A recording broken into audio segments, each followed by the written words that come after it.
And we're back here once again with another episode of the MSK show. And this is going to be episode 381. So I hope you guys had a great day and I hope you guys have a great rest of your week that is ahead of you. And in this episode of the MSK show, I am going to be having a conversation with Richard Embree. And this is going to be his first appearance on the show. So you guys probably remember Richard Embree from when I had him on for 2 appearances on my Iron Man podcast.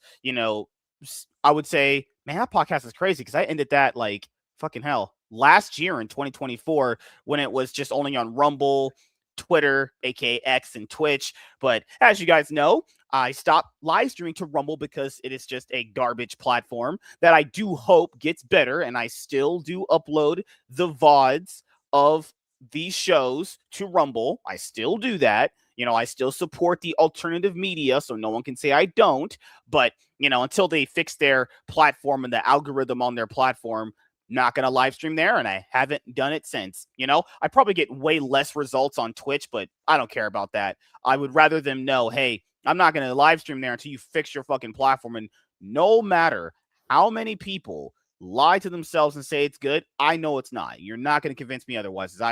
I don't know, God forbid, I actually did live stream there for a while, so I actually know how it is, So once we made the transition to the all-in moment, as I say, the DC Comics all-in initiative, as they say, we did the MSK show, but you really know what it was, man. First it was pre-crisis, then it was post-crisis, then it was New 52. This is technically Rebirth. We're actually in our Rebirth phase. I was like what's a character in Marvel Comics? Oh, Jean Grey. Yeah, the Phoenix and everything. She died and she came back as this big, powerful, literal, like, Omega level entity. Guys, don't you know how strong that Phoenix character actually is? Quite literally can just disintegrate you from looking at you. Yeah, pretty fucking powerful, honestly. Crazy how Marvel has not did a good Phoenix Saga story from Chris Claremont's run in the comic books with their 2 attempts at it in the movies, but we'll be getting to that, at some point later in the future of, my horrible, horrible tries at getting women. Guys, I don't have horrible tries at getting them all. I get all the ladies. All jokes aside, all the Grand Neo stuff aside. How you been doing, man? It's been a while, actually. Yeah, man. I was about to say, yeah, this is the first time I'm on this show, but we streamed prior. Yeah. Yeah, so yeah, been good. Been good, man. Looking forward to the holidays. Got those coming about. We got the Devil from Talon Flats. We're just like honestly like a couple pages from finishing it up. Yeah, it's been going good, man. Just slow and steady. But it's all about quality, and the artist is really coming through and making sure that we do have that quality. So, it's you I feel that you really level up once you actually bring out the book. Once the book's out, because then you're like, okay, there's no more excuses. The book's out, people see it, and people see also your mistakes as well. So when they see your mistakes and you can see your mistakes, and you really level up. So I'm not trying to make the same mistakes I may have made in just simple corrections that I have caught that I might not have caught before. So it's all good, man. But it's finding this balance of making it a collaboration with the artist, because you don't want to be that guy that's like, do this, do that. It's more about, let's bring this out. Let's make this change. I need this change for the story. Because the artists, man, they're spending like so many hours on the project, on the page, that when they miss the little small things that a fresh pair of eyes can help out with. So excited for that. Excited for the holidays, man, and just excited to be just doing the privilege of making comics, because it really is. I feel it's a privilege, because there's a lot of people that try to do it. There's a lot of people that want to do it, they can't. But I feel like I'm privileged, so I'm very fortunate, grateful, and humble to do that. So, and then we also have people in the mainstream who get promoted on certain characters to bigger characters that they have no business being on, Like, Sometimes it you happens. remember that meme Yeah. that came out just a few days ago, or it was like last week, where it was Jim Shooter's Marvel. Your book didn't sell more than 500K copies. Sorry, we have to cut your book. Marvel under C. Polsky, your book only sold 10K copies. Your book actually failed, but here's Spider-Man. Yeah, it's Having the best accurate meme of the current landscape, because that's just not Marvel, guys. That's movies, that's TV, that's video games. You have people that honestly failed at what they did, and it could be for a lot of reasons why. All of this, when it comes to Hollywood and producers and directors and writers and all, it can be a giant mess. And I understand there's a yeah, lot of pressure on people to perform very well, but in comic books, if we're being honest with ourselves here, it's such a niche that there's actually less people to perform for than it is for like a yeah, movie or a TV show. And the fact that a character could be doing so bad with a certain writer attached to them, and then that person is given Spider-Man. And be honest here, characters like Spider-Man and X-Men and Hulk and who other big ones there for Marvel? A lot of Thor, Captain America, Hawkeye, any big character. You should have to really earn that, because the previous stuff you did on those underrated characters earned you the right to do. It should be a privilege to do fucking Spider-Man. Spider-Man. mhm, It's the biggest Marvel character there is. Same with DC. It should be a privilege to do Batman. Well, we have a diversity quota we have to fill. Batman. You can be on Batman. What do you mean you can be on Batman? What the heck? What the heck is that? I think I have a theory for this, right? So when Image left, right, or Image was created, right, a lot of creators were on these books for a long time. You know, you had McFarlane on Spider-Man, and Marvel saw the error in their ways. They created superhero creators instead of keeping the focus on the superheroes, right? So while you're saying, like, how come the best ain't on the best? They can't always be on the best, because if the best was always writing Spider-Man, you created a person that's now a commodity that can leave somewhere else, right? So Right. it's like, no, look, we're gonna give it to this person. We're gonna give it to this person. We're gonna give it to this person, right? And Mhm. so like you say, like whoever's right, say they give it to the newest guy, whoever it is, right? Yeah, okay, we'll have Spider-Man do it. And hey, it's something new. It could hit, probably won't, like, right? Because other books with this person didn't, you know. And I'm just saying Joe Random, right? So Joe Random gets this spot. So now you got a name like Bendis, right? And Bendis is gonna, regardless of whether you like him, don't like him, he's gonna bring in the money. So now you're going like, oh, okay, now we got this Spider-Man that Joe Random did, and it's like a D plus, D minus. But now I'm excited about Bendis. Now you're making Bendis look good, you know? So now Bendis comes in and we're excited. Bendis is gonna get this in the right direction. He has a name. He's gonna bring the audience. He's gonna bring the like in wrestling, they say the butts in seats. He's gonna put the butts in seats. They're gonna go out and buy it. Yeah. If they relaunch it, number one, Bendis has the run. People are hoping for they're hoping that it does good. So it's like that. That's what the strategy. I feel that that's what the strategy is. Like, we gotta make these characters the main focus, but also we can't give someone too much power. We can't give them too much limelight. We can't give them too much exposure with a certain character, because now it's like, hey man, like, you're Marvel, right? And I wrote Spider-Man, and I'm just knocking it out of the park, you know. And I say, you know what, I need to renegotiate, bro. Like, I need And some then there's more. the fun part. They go, actually, no. Yeah, Oh, yeah, yeah. It's like that Invincible meme. Hey, Dad, they did it for the Marvel pay. Hey, Dad, can I get a raise? Because I'm doing good on writing comic books. That's the funny part, son. You don't. yeah. Well, actually, we're gonna wrap it up, and we have something else for you. We're gonna put you on He can go on Silver Squirrel Girl. Surfer or Silver Surfer, or we're gonna have you do this one timer, or we're just we'll do something else with you. You So know, I'm, that's my theory. Like, yeah. So for me, what I've learned throughout the years is, oh, man, it's actually probably even crazier now, because I think Bleeding Cool posted an mm, article that they actually, if what is to be believed and true of what Rich Johnson posted, these people that do the art, just the art, which mhm, is like the colors and the inks and all that shit, they yeah, get paid, which would be $37,000 $30,000. So it'd be like $30K to $37K. Now, I want people to understand that is just quite literally a little bit above poverty level in most places. That's it. And you can't, guys, I'll be honest here. If you were in LA and you made 30K, you're homeless. That's just how it is. Or you're living with another artist. Maybe a lot of maybe like 4 artists. Yeah. People in LA and California, don't you know this? There's a lot of people out here that live with like 4 or 5 different people. It's rough. Yeah.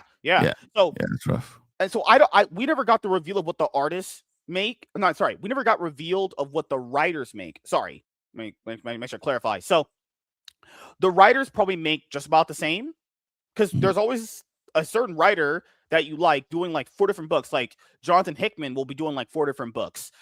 At a certain time, they had, oh my god, like the same person just doing like Jed McKay does like 4 books. Steve Orlando always has his Scarlet Witch run. Cancel that 10 issues. He's on a different book, or he's on the same book. He's on the same book. It's the same creative team, just on a different new number 1.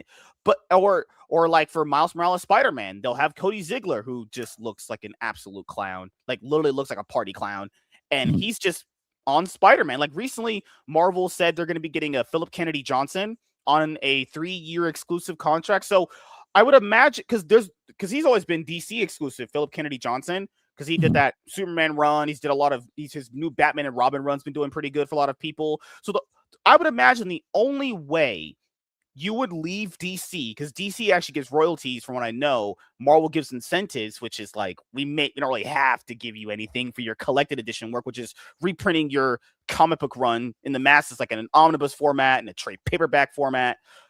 So if he's leaving for Marvel for 3 years, he has to be on a different contract than the other people that are just basically kind of work for hire. But that's crazy. You would think that if you're drawing X-Men, you could make a living off that. It's fucking X-Men. Yeah, and not just a living, a decent living. Like, they don't get benefits. Be a homeowner, not rent, not rent with the roommates, but be a homeowner. Yeah, and take a vacation. But I think it's more hustle in the game now. It's you got to hit those con conventions. You got to sell those pieces. You got to do the sketches.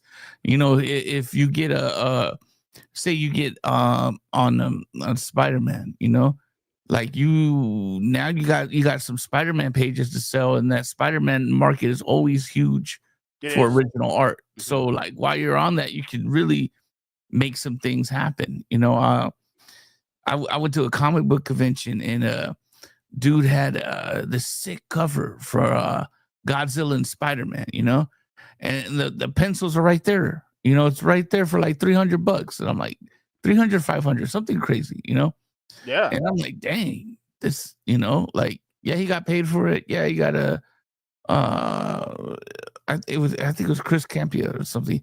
And it was freaking, so it's like, you got to get a little bit of hustle, like he was next to Jay Lee, who I was getting autographs for, and then like you're also like with that, like with autographs, like Jay Lee, right? Mm-hmm. Probably has a different pay, but he's autographing stuff for free. He's has his prints there, and you can get some prints. Like I got I think 2 or 3 prints from him, autographed, and one was signed to my son. So that for me, it's like, oh, that's cool. Then I'm gonna buy this as gifts and this and that, and hopefully my son goes out and buys stuff from artists as well. So it's really the market's a lot more risky, right? Right. Yeah. Because when we were growing up, okay, I'll say I know you're in your 30s. I'm like 43, right? So video games, the graphics sucked. You're playing them, they're hard, they suck. Double Dragon was like one of my favorite games, and the guys, it sucked, right? So to get that cool imagination and that cool stuff, that cool itch that I want, I'm reading Daredevil, I'm reading Punisher comics, I'm reading X-Men, and the art looks so cool, it looks so awesome. But now you're competing with video games that just look great, beautiful, and Yeah. like they hold your attention. They're not meant to be played in like 15-minute increments. They're meant to be saved and continue to go on forever and ever. If you Yeah. want to, right? Yeah. So comics books wasn't competing with that. They weren't competing with the closest thing they had to that was competing with Dungeons and Dragons. And Dungeons and Dragons, I remember that being so confusing. Like, where do you get started? Because I'm thinking miniatures, I'm thinking this, that, you needed this, that. I didn't know you could just pen and pad it. No one really explained the game to me as a kid. So, like, comic books is just, you had action figures that even the action figures didn't look as detailed, but you get these comic books that just look super detailed, super cool, and then the runs go on forever. And oh yeah, just when you think you got caught up, you can get back issues. And they actually, I mean, think about this, man. Going into a store like in the 90s, and the back issues are full with 80s, 70s, and 60s. Like, how cool would that comic book shop be right now? So it's like the best of the best and great stories. And now they weren't making movies off of comic books. Like it was, they were making just movies, and then they were making comic books off of from the movies. So it's like you're getting a RoboCop comic book, you're getting a Predator comic book. So it was so cool. Like now it has a lot more competition. There's a lot more things like trying to compete for your attention. Like, look at Netflix, man. They release a whole series and stream it, and that's like, people are gonna sit down and binge it for 10 hours. Like, there's a lot of competition out there. Yeah, I also think it also boils down to, because I think a lot of people do cope with the way older video games looked. Like, older video games had, in my opinion, I agree with you. I don't think the graphics look good at all, but they were just so fun and addicting that was just kind of like a thing you just had in the back of your head. You're like, all right, it doesn't look that good, but I enjoy this. And then you're looking at the cover art. Yeah. The cover art of the game looked better than the actual game itself, right? Cover art was bad. Yeah, it's crazy. It's I great. remember having that is amazing. Because like for me, gaming, dude, I didn't even have a Game Boy Color. We were given, it was this black guy teacher. He gave us a non-Game Boy Color. That's how I got into gaming, just that old handheld. And then we were given an NES, not that new one that everyone else has now. It's like, this is an old NES where you had to blow the fucking cartridge. Yeah. That shit had to work, that's where right? I started too. Yeah. Straight NES. That's all you get. Yeah. If the game works. I think gaming didn't really honestly explode and really take over and have that golden era that people talk about. The GameCube, PS2, and Xbox era. I think that is the true golden era when gaming really got catapulted into a stratosphere. And then you had Grand Theft Auto 3, kind of, that was like let it in with the PS2. Yeah, definitely. San Andreas, that soundtrack, when you heard that soundtrack boot up, when you started the game, I was like, oh shit, hell yeah.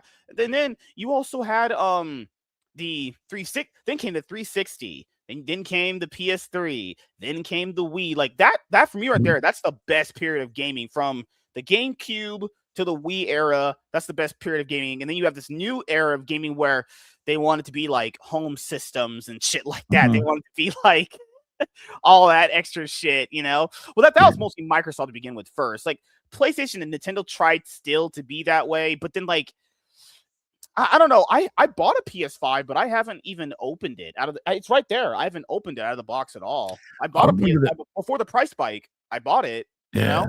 The PS3 being Blu-ray.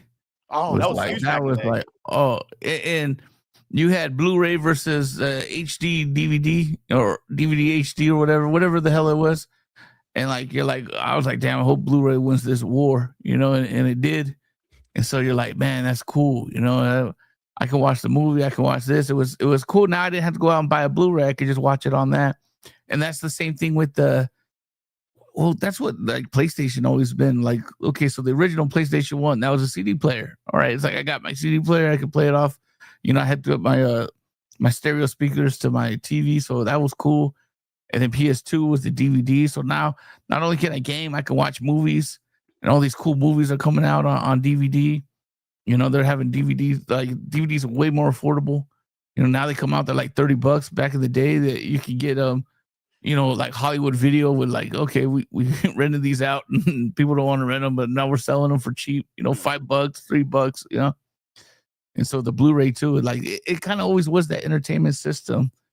But yeah, that's competing. That wasn't around when I was really getting into comic books. And these kids are like nowadays, like, and I got a 6 and a 7-year-old, right?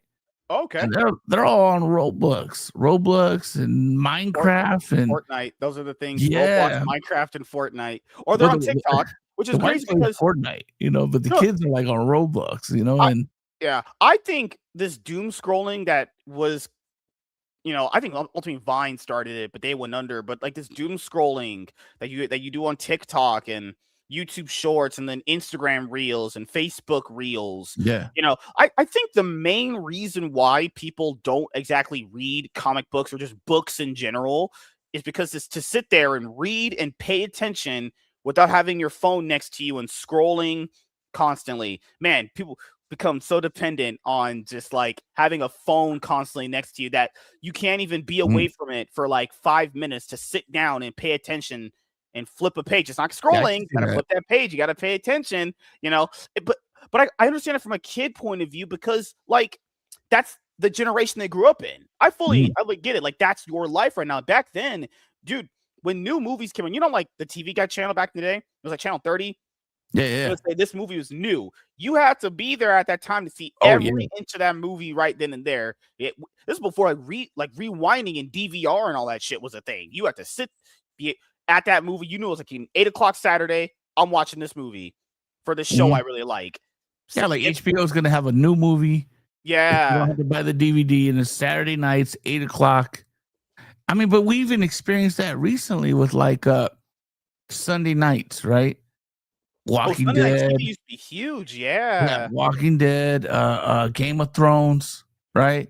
I was a Uh, Walking Dead. Yeah, I was a Walking Dead. Game of Thrones. I uh, watched episode 1 of it in season 1. It's just I'm not a medieval fantasy guy. I think it's all just kind of Before that, gay. it was Sopranos. They Sopranos had was the, huge. Yeah. so it's like Like, yeah, what? there was Like always Modern Family, you had that. Oh my god, man, so crazy shit. Sundays was like the day. So you like I just remember Walking Dead, and then it would have Talking Dead, and then it would have Comic Book Men Yeah, after, and that was like, bro, that was like a golden hour of TV or golden years of TV because that was so cool because you wanted to watch Walking Dead because when you go to work, work's gonna everyone, talk about it, everyone's gonna talk about it, and you and you want to don't get want to get spoiled. spoiled. Yeah, Yeah, so yeah. And you what's know, crazy is people don't understand. That was not even that long ago. We were in that kind yeah, of space exactly. still. Literally, when COVID came, streaming got that boost it finally needed because you work around people, dude, for Mhm. your job, and streaming wasn't what people think it is now. When you would ask someone, "Hey, do you got Netflix?" They'd be like, "Yeah, but I don't." I always heard this. This was a common thing, word for word, which was like, "Yeah, I got it, but I don't really use it that much." Yeah, that's the thing. It wasn't people had it. Yeah, It was most like they had a bunch of, in my opinion, they had a bunch of subscribers that subscribed to it because then Netflix had like first movers, first homeowners kind of like, situation with streaming. And the only other one that really popped off like that was Hulu. You had Netflix for movies and Hulu for shows. And then it got to a point where now streaming is just it finally got to that level that they wanted it. They wanted it to be the ultimate destination place where you would consume all the media. It would be a show or there'd be a movie. And not just that, you have to subscribe to different streaming services to get even other stuff you want. It's yeah, not just all going to be in one place because they knew how much money Netflix was making. So Warner Brothers and Paramount and Apple and Universal, all these guys, we want our own streaming service. We want a chunk of this change, and kind of yeah, realize that costs a lot of money because I was on streaming long enough to remember this stuff didn't have ads. Guys, they need advertisers because they're not making enough money. Why would they need advertisers? Because the idea of streaming was to have no commercials. yeah. They have advertisers because they pay a lot of money, right? Well, There's a lot of people watching those services. You need to have advertisers there. I mean, you don't have to, but advertisers will give you a lot of money to advertise a product. Like on Prime last night when I was watching the Emirates NBA Cup, so many ads. Do you know how many eyes were on those ads buying that shit? A lot of people. So, yeah, I can imagine. I can Lord, imagine. Caitlin Clark, whatever bullshit she was saying, because I don't fucking listen when women be talking, but like she's out here saying some bullshit. It's like, oh my god, Caitlin Clark is testing out a new soap on her body. Dudes are like, oh, I must buy this right now. Well, Netflix was it was genius how it started, right? Because it started with a DVD. Like, what DVD do you want? Give us your top 10 list. And whatever DVD or Blu-ray, we're going to send it to you. You want Blu-ray, we'll charge you a little more, but DVD. So it's like, oh, wow, I can get this movie. And when I'm done watching it, I can return it. And then I get, because I'm paying for the month. And then the streaming was just a little added bonus to watch while it's in the mail, you know? And then people, that's where like the streaming got, like, for me, that's where it got really introduced. And then it's like, people are like, yeah, look at all these cool shows that, like, then people just got the streaming. Like, I'm not even gonna get it. And then the DVD like became obsolete. They're not sending DVDs anymore. I don't think so. And so people are like, well, I'm so used to just checking out what they have here. It's debatable right now if they're even going to be getting physical releases for certain movies. Like there was this, I forgot this guy's name because he directed a movie. Too. Yeah, so he directed a movie and he's still asking and battling Netflix to give it a home release because I think the movie industry, like with the comic book industry, they have this same system. They have very similar systems. Like comic book is publisher, distributor, then retailer. Movies is like the studio finances it. The theaters obviously is the second guy, and then you have the home video release. But now that competes with streaming, like you said, right? And I think they want to take out the middleman, which is the theaters, but that still isn't probably going to happen, because we have this middleman problem here where a middleman is kind of also getting a cut of that pie too. And now we're at this point where, but Netflix bypassed all that middleman stuff. They don't have a middleman. You just directly subscribe to Netflix and they just give you kind of what you want, Well, so like what happened too is now what I feel is Netflix, they had a lot of subscribers, right? But now they got to pay for content. So they had all this money that they're making a month, millions, billions of dollars a month, right? Yeah. And then the studio's like, oh, well, you know what? We got to tax you. We got to get ours.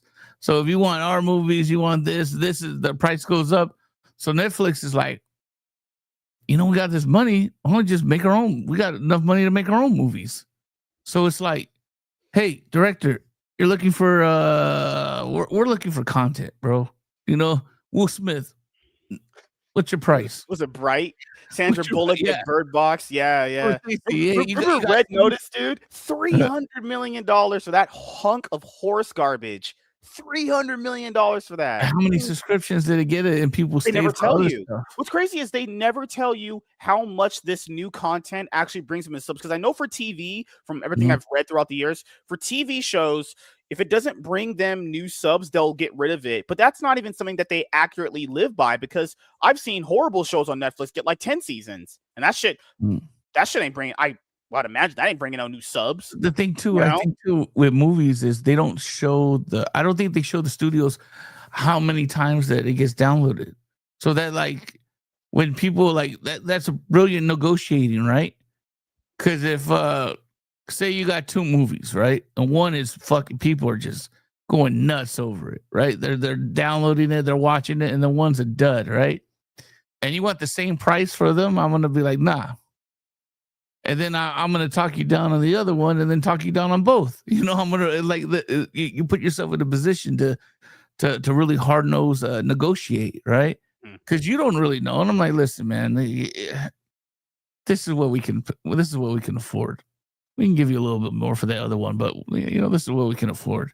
Yeah, and I think you don't know. You can't say no. You're making this money. The 70% of your streamers. That's the thing. The thing is with like TV, you have like the Nielsen rate rankings or whatever. It's like people are gonna understand the reason why these companies, the same companies, they make money through TV is the ratings. You get higher ratings, which equals more money, which equals more advertisers. They want to put more ads on the show because they can get more eyes on it with a lot of viewers, right? Mhm. Now, when you have TV shows on streaming, I just have to take that person's word for it that it performed very well. Because with rankings, you have to actually submit the show, you have to actually submit how many people actually watched it and stuff like that.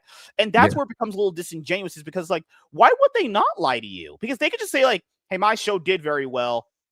And you have to take their word for it because they said it. It's like, I hate when people do that stuff nowadays. Like, Yeah. but like with Peacemaker season 2, I only watched season 1. I actually enjoyed season 1, but people are like, but it did well on HBO Max. How do you know that? They told me, man. If I had $1 for every single time a major corporation told me the truth, I'd be filthy rich actually right now.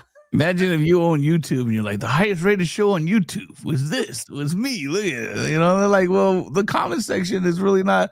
Nah, yeah, but don't worry about that. It's so People are just crazy. so fascinated they didn't comment. You You know what's know, crazy, dude? In music, I remember when I was younger, music used to be the ultimate fuck you to the man, the guy with the power. All Mhm. these people turned out to be the biggest dick suckers of corporations ever. All of them did.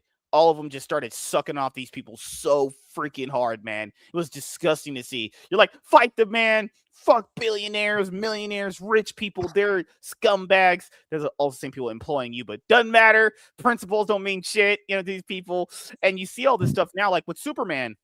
I told people this. Superman to me didn't do that well in the box office. But people are like, but it made like $150 million profit on streaming. Where? Like, I mean, yeah, they're telling me that, but that doesn't really like. And people say VOD. Okay, VOD. Let's use that argument. So Superman, the budget was $200 million. Marketing's $100 million, roughly. It was like 250. We'll just say 100, so make it easier. About $300 million. That would need to make like $700 million to break even. That's not profit, because idiots don't know the difference between profit and breaking even. Breaking even means you don't make shit. That's just like, well, I didn't lose anything, but I didn't gain anything. So it's just not, so to like business people, that would mean it's not worth it, right? I don't think they made any profit off Superman unless those VOD numbers were astronomical. Guys, they would have to make like $300+ million VOD wise to make up that movie. It only made like 616. So if they reported that they made like $150 million in profit, that still wouldn't matter for shit. Also, that's a different revenue stream than the box office. It didn't do well box office wise. Now, it probably did well VOD and streaming wise because people are mostly at home watching movies now, which is crazy. I like watching movies in the theater, but I enjoy watching a good movie at home. But it's like, what is this thing if every single time the studio tells you it, you believe it? Like, what is that? People don't even go for politicians. Yeah, you don't know. When the president does that. Well, only the IRS knows, and they don't know because Hollywood has Hollywood accounting. Unless you literally work for know. the government. I only know one person here that works for the government. He says numbers can be pretty good, better, or good depending on what they are allowed. Because it's the thing is, if Trump, I'm not saying people are Trump fans or anything, but like, if he says something, people go like, no, I don't believe him. I don't like Trump. Why the hell would you not apply that to like the major corporations that run that are in the country? I don't get it. If people they don't expect you them to lie to you, but they probably do. The show business is a lie. Superman can't fly. We're lying right there, bro. It's all make believe. Like, why would the numbers be? The numbers wouldn't be. But well, I can see VOD doing like better, right? Because like with me, right? Yeah. Like, bro, I got a sound system at the house. I got an 85-inch TV. You have 2 kids, so going to the movie theaters is like what, $100? I can order a pizza. I can press pause and go to the bathroom. Pineapple on that pizza? On one of them, that's what my daughter likes. I'm more of a sausage and pepperoni guy. Me too. Pineapple on pizza tastes like absolute garbage. I don't know how people like that trash. I like it here and there, but I like Italian sausage and me too. Oh man, Italian sausage is fucking great. Yeah, pepperoni. Yeah. But for me, it just makes more sense, man. I can go to the restroom. I'll tell you, last time I went to see a movie, there was a guy next to me on his cell phone, right? And I'm like, hey, man, can you turn the brightness down on that shit? And he looked at me like an asshole. I'm like looking at him like an asshole. He's like one of these younger black dudes, and he has like sunglasses like that's supposed to intimidate me or something. I'm just like, bro, please. You know what I mean? Like, it's not that big of a deal. Or you'll get a group. You know what I mean? Or you'll get a group of people for like the big event movies, and they're constantly talking. Yeah. I had the ones where not only were they constantly talking, they were laughing at dialogue that wasn't a joke. A character would say like, "Hello, how are you?" They just start bursting and laughing into what the fuck? Yeah, Like because it they're was doing just their inside jokes or whatever. But like, I don't have to worry about none of that. I can actually enjoy the movie. I can watch it the next day if I want to watch it over. Like I can rewind it. It's like so much pluses, and I just have a little setup. There's people that have way better setups than me. That it's like, yo, I don't even want. Like, here's the thing. I don't even really drink, right? But there's people that's like, yo, I want to have a beer and watch this movie, and I make too much money to get a DUI. So I'm gonna watch it at home with the wife, have a couple of glasses of wine, and not have to worry about driving home. and then Netflix I'm and chill. good. I'm great. Yeah. I still have a job. I don't have no DUI. I don't have no ticket. I still have my life. I didn't take anyone else's life. And I gotta watch a movie with a glass of wine with the wife. That's a reality for people now. So there's a lot more benefits that why go to be around strangers. People don't even cough. I mean, people don't even cover their mouth when they cough. Overpriced popcorn. You know what I mean? If I want nachos, I'm paying $9. You're crazy. Like I'd rather just stay home. Oh, no, dude, You people know? sneeze. People are Yeah. sneezing on you, like Oh, not here's even the thing looking too. away. It's like I got my own kids. I don't want to hear your kids. You know what I mean? If we're Dude, I you'll don't get want the to tell you, people. and The, I'm not the one to be like, hey man, that kid's just acting like a kid. Like, oh, why am I annoyed? Well, I'm annoyed because I paid $20 for a ticket. $9 for some nachos. I can't even really enjoy it. I'm glad your kid's having a good time, but it's money's too scarce to be wasted it on a bad or you experience. get oh my god, the horror movie ones are so bad. Like when I went and watched Scream 6, crazy. There was a bigger audience when I was watching Scream 6 than watching a Shazam movie. Absolutely. Well, to be fair, it's Ghostface. Ghostface is a pretty freaking huge character.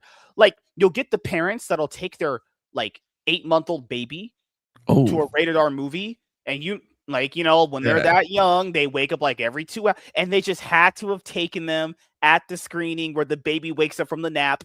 The baby wakes up before the big kill moment happens, and it starts crying, and everyone rolls their eyes. They don't want to say anything because they don't want to start a problem, and you're like, fuck. Why are Yeah. you bringing your 8-month-old baby to the movie?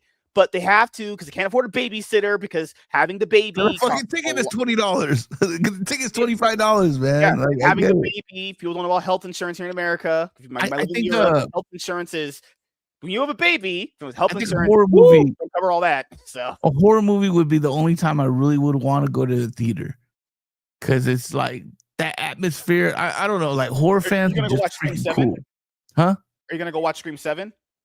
You know, man, I'm out in the middle of nowhere. I'm not really by a theater too, so that's another thing too. It's like it's a drive for me. But if I am around a theater, man, horror movies, the horror fans are just some of the most fucking awesomest people, man. Mhm. They're just so cool. So, and they make that experience fun. You know, like I can watch a horror movie at the house and like it gets scared, but it's just more fun in a theater full of people with those type of movies. Like imagine watching Terrorizer 3 or Terrifier 3 in the theater. And it's just, I don't know, that seems more fun. Maybe a superhero movie to an extent, but No, horror movies. Anytime I went and watched a thriller or a slasher or a horror movie, it's always been a good time. Those I've had amazing time with. Like when I went and saw Scream 6 back in 2023, and it's a great time. It was a great time, honestly. It's just, man. yeah. I understand why they have to bring the baby because, like, they got that big hospital bill after the wife has the kid. And you're like, wow, I probably can't afford a babysitter. Yeah, that's not happening. This little guy got to come with us, which, that's just how it happens when you have new kids. Kids cost a lot of money, people, not just raising them. It's just hospital Yeah. bills after having that thing. Yeah, I got a 1-year-old too, so yeah, Damn, Richard, you heard a protection plan, man? God damn yeah, it, man. dude. Yeah. So I wanted to get into this because this is probably what, a good amount of people might tune in for at this point. So you actually had a breakup from Comicsgate earlier this year. And I wanted to just get your perspective now on it, since you've been kind of removed from it for about what, 4 months probably at this point, 4 or 5 months roughly. We'll Yeah, get, who's you counting? know, give or Who's take, counting, right? man? So what Ah, man, was it's what was the oh, not just the reason, what was the straw that broke the camel's back? Was it something that he said personally, or is it just more antics from Ethan you saw that were like, you know what, I'm done? Because he made it. I'm saying, this is how he framed it. It's not me thinking this. How he framed it. He framed it like your wife got mad at you because you were on a stream with that stupid retard mint salad on that stream with Katie did. That's the way he framed it. Now I want to hear from you. Is that true? Is that not true? I don't know. I was just witnessing this from behind the scenes. I don't know nothing. You know. so I was in the green room prior to that, prior to even my campaign launching, right? So I actually left the green room when you know, and here's the thing. Everyone wants to say Jimmy Reyes this, Jimmy Reyes this. I say, hey, Jimmy Reyes made some horrible business decisions that he should definitely be held accountable for. You know, he took people's money and didn't deliver a book. He didn't deliver what he said he was going to do, and you know, and everyone has every right to criticize him on that. You know, straight out. Like I you know, that's people's hard earned money that was given to him and trusted to him. You know, so with that said, like seeing Ethan and Shane and John make fun of him, you know, like his religion, his Christianity, it's and trying to frame it like he's using it as a shield was just I'm cool, you know. And you know, Ethan you know, mocking like Christ, and he mocks Christ a lot. It's just I'm not with that, man. Yeah, as a Christian, I'm not with that, bro. Like I'm not I'm cool. So when that happened, even before my campaign, I left the CG green room, you know, and that's where everyone, you know, it's funny because a lot of these so-called Christians, what's wrong? Why'd you leave? Why'd you leave? I was like, I told them why I left, and no one really had a problem with it, you know. I'm just like, I'm not cool with it, you know. I'm just nah, you know. And then it just didn't sit right with me. It didn't sit right in my heart, and it never will. So from there, you know, that's what the incident happened with the on the launch stream, where again, I never really wanted to make a big scene. I just wanted to just make comic books, and people ask me like, oh, you know, I'm just not really repping that trademark anymore, you know. But it seemed like people had other alternatives to try to make something out of it, you know. And you know, so even when my wife was mad about me being or mad about me being always around, and people were like, oh, you Mint would always come around to support. And I don't have nothing against her. You know, I get it. She liked the comic books and wanted to support. And you know, that was cool. But with that is attached to a lot of stuff that, you know, I don't agree with, but I'm not here to tell people what to do at the same time. I just, you know, so, you know, so I told them, you know, both Katie and her privately, like, this is what, but I didn't want to make a big deal. I didn't want to make, you know, it's funny. It's like, I didn't even really want to make CG look bad. I'm just, this is what it is. And that gets weaponized. You got people in chat rooms trying to use it against you and stuff. And that's when I really saw what CG is. It's a little, like, or I should say what it became, right? Because CG, when I started with it, it was great, man. It was a lot of creators helping each other out, and it was fun. You know, there was no real leader. There was just a bunch of people really just trying to make the best comics they can, because and people willing to support that because they felt ignored by the mainstream. So but from that, it's just, of course, you know, people will need to have their little the little alternative narratives and this and that, and but at the end of the day, man, it's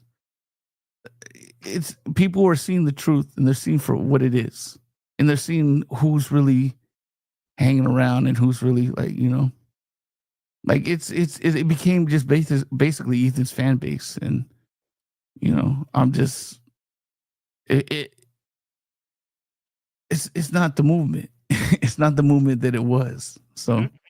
I'm just cool, man. It's like, if people still want to be there from there, or claim that if they want to claim that it's a movement, whatever, man. I'm gonna make comic books. I want something different, right? Like, I didn't get in this to be some blood sports and all that stuff. So I've just been trying to do different things. I've been trying to, I have on my channel, I had this interview from this one comic book creator, Beto, who's man, amazing story, man. He Christmas Eve, he gets hit by a car and paralyzed, and he Ooh. goes through some dark times, and he comes out still positive, and it's going to take his talent to making comics, and not just trying to make comics. This dude's making comics and putting them out.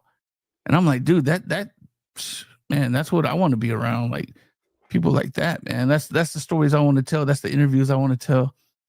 All this blah blah blah blah blah. It's just I feel I can do better. So I'm gonna do better. Like, if people want to do whatever they want to do, whatever. I'm not. It's just it's not the same for me. It's not fun for me. So I want to do what's fun for me. And making comics is fun for me. Telling great stories, whether it be about creators or just finding great stories that I see and wanting to interview the creator behind it. That's what I want to do now. So I'm like 43. What am I going to get in, like, little internet fights? It's crazy. You know what I mean? Because I remember you were on Frog Tony's stream a lot, and Katie did stream. Do you still have even a cordial relationship with those two? I knew you had more of a None of them. friendship with Katie did. Do you talk to None of her? them. None of None them. of These them. people aren't friends. You can see how they act. None of Okay, them are the friends. glorified like, it's not they're not what's crazy You is with know? internet people, it's not even acquaintances at this point. You're just like Yeah. a cog in the machine. That's the best Yeah. It's way of looking weird. at it. It's Yeah, weird. yeah. So I just no. It's I feel that I got into it with some people that weren't the best representatives of Rippaverse when Rippaverse first started coming out. Do you Eric look back July on was that a time and go, "Maybe I should have carried myself a little bit more differently with my criticism," or do you still look back and go, I think maybe you like, from your perspective, you were right, but you could have approached it a different way?" yeah, because I think if looking back and knowing everything I know now, there because like me and you've like been really complimentary of the Rippaverse, and I've seen you go at CG, and I've been I was defending critical of of Eric you too. know yeah. I was like, "Hey, some of the stories here are just not doing it." I remember there was a villain problem Mhm. that the books would have. There wasn't like a good villain for a long time. I would say Ice Number One had the best villain of the fucking series, and then there's freaking like there's a lot of books afterwards like the villains like, what the fuck are these people? These people are Yeah. terrible, you know. But I tell people this, like, when it comes to criticism, I always do it. Everyone's criticism is different.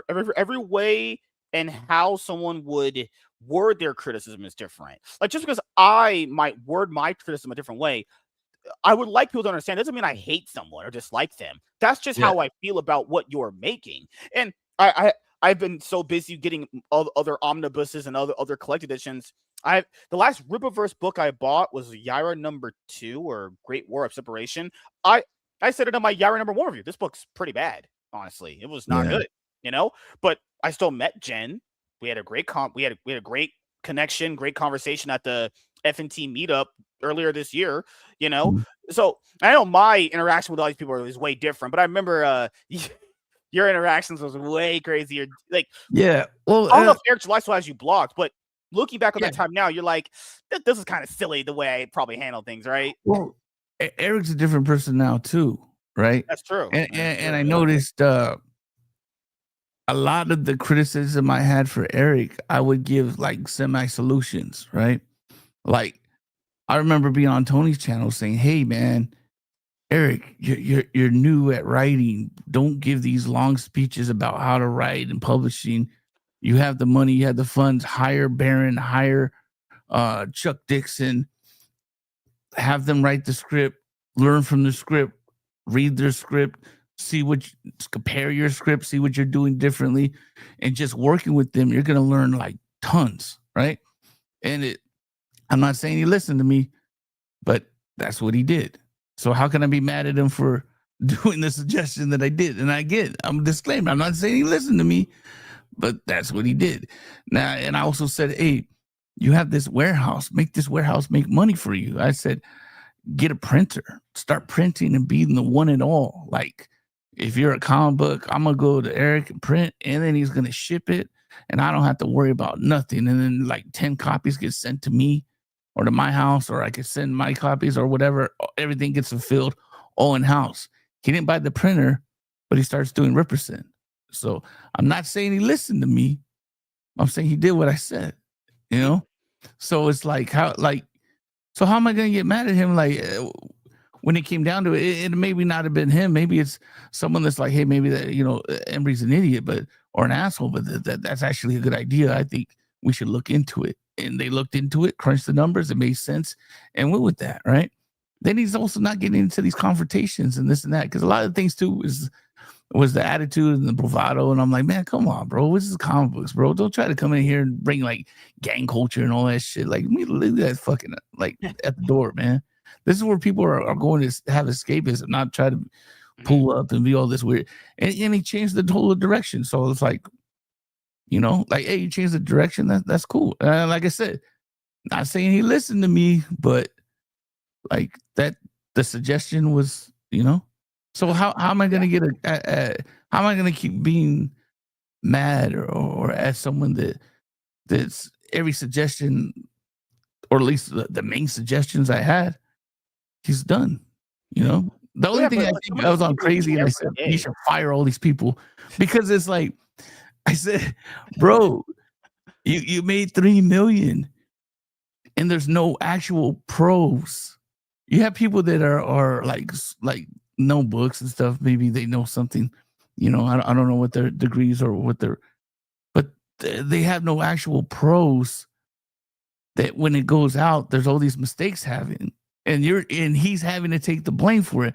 That's why I was like, fire all these people on your team and start over, And yeah, he didn't listen to that, but well, that's why I would get a lot of criticism. Like, one of them, which was Eric Weathers, he eventually, they that's probably mostly an Ethan thing, honestly. But I think at that time, if you remember, he was getting a lot of, it was like positive criticism and heat from the haters too, because they're like, oh, well, the book's never gonna come out, he's a grifter and all this other stuff. Because Ice Number One made like what, $3.7 million.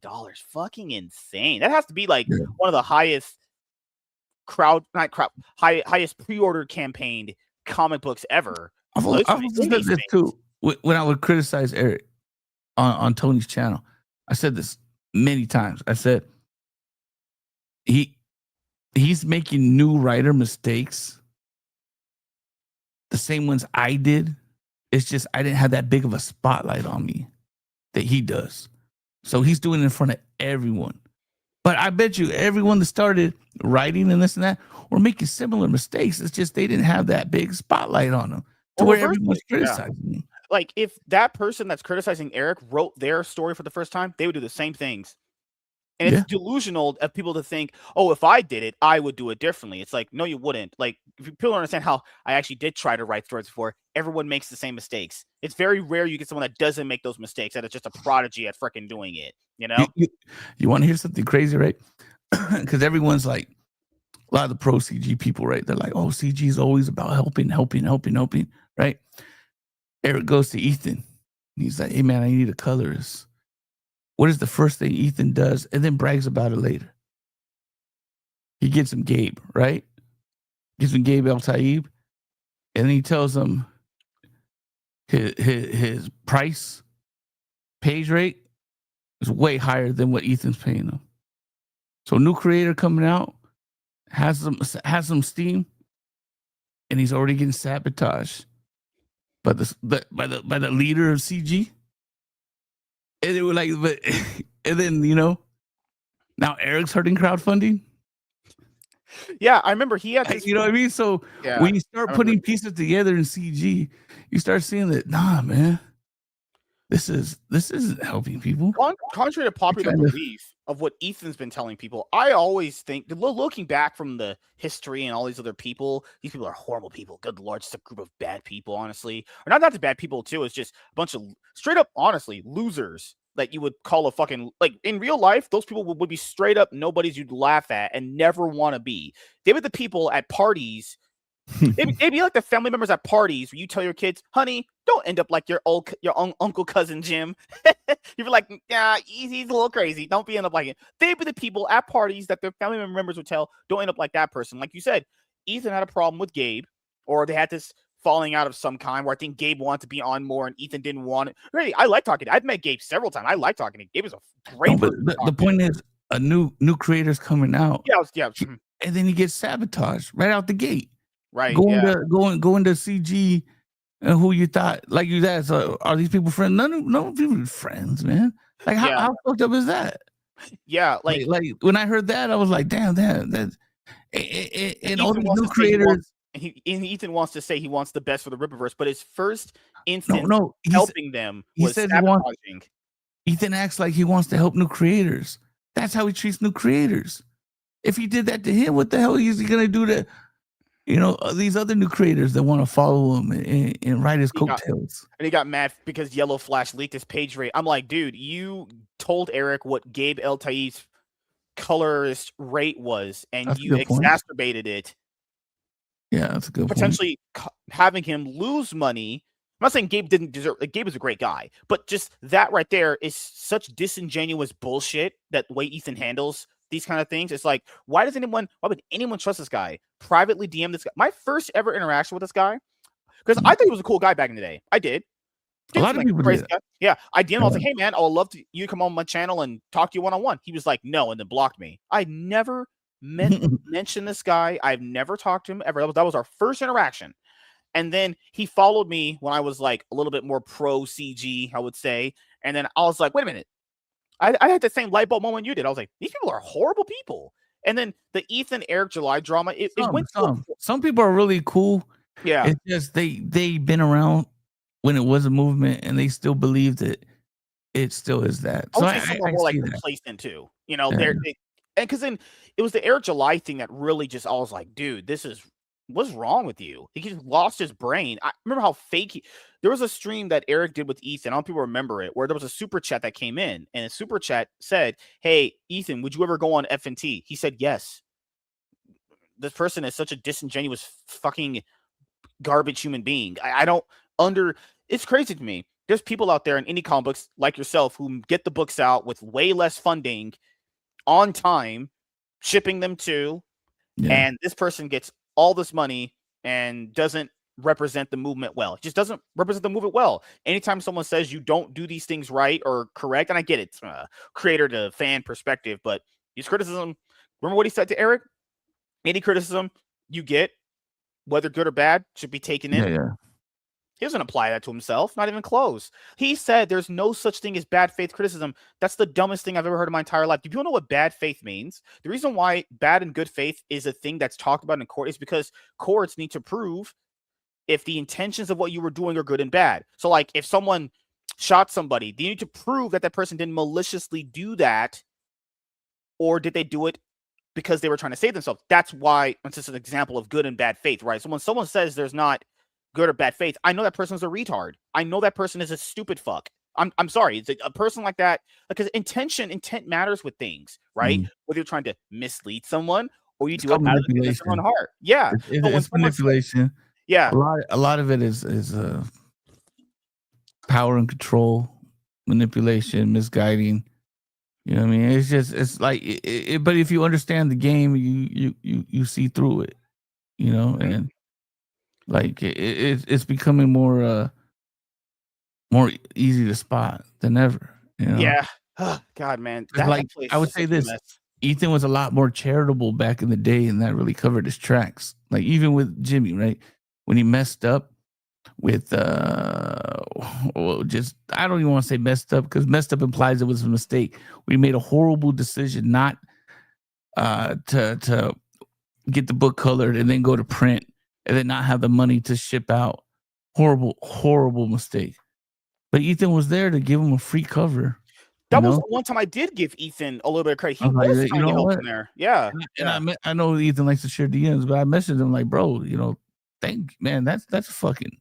I said something like, man, God bless you, man, for doing that. A broken clock is That was a real honorable move, man. Like, so it's like he has it in him. But now, did he do that out of the goodness of his heart, or is that part of the manipulation to make CG kind of keep to make him. faith? I'll say to make himself look better, because he, like I said before, he is CG, It's so the he would brand. look. It's the He would look. brand. You got to Yeah, make the brand look better. yeah, and this thing. Remember how you were talking? I think we had a conversation with Drink with Crazy a long time ago about deserving promotion and all that stuff, right? And Ethan was the main guy. What was the motto of CG? He kept saying, "Grab an oar, help each other out." He talks so much shit about small creators. He doesn't help them out. Now, I even told you this on the times you were on the other show.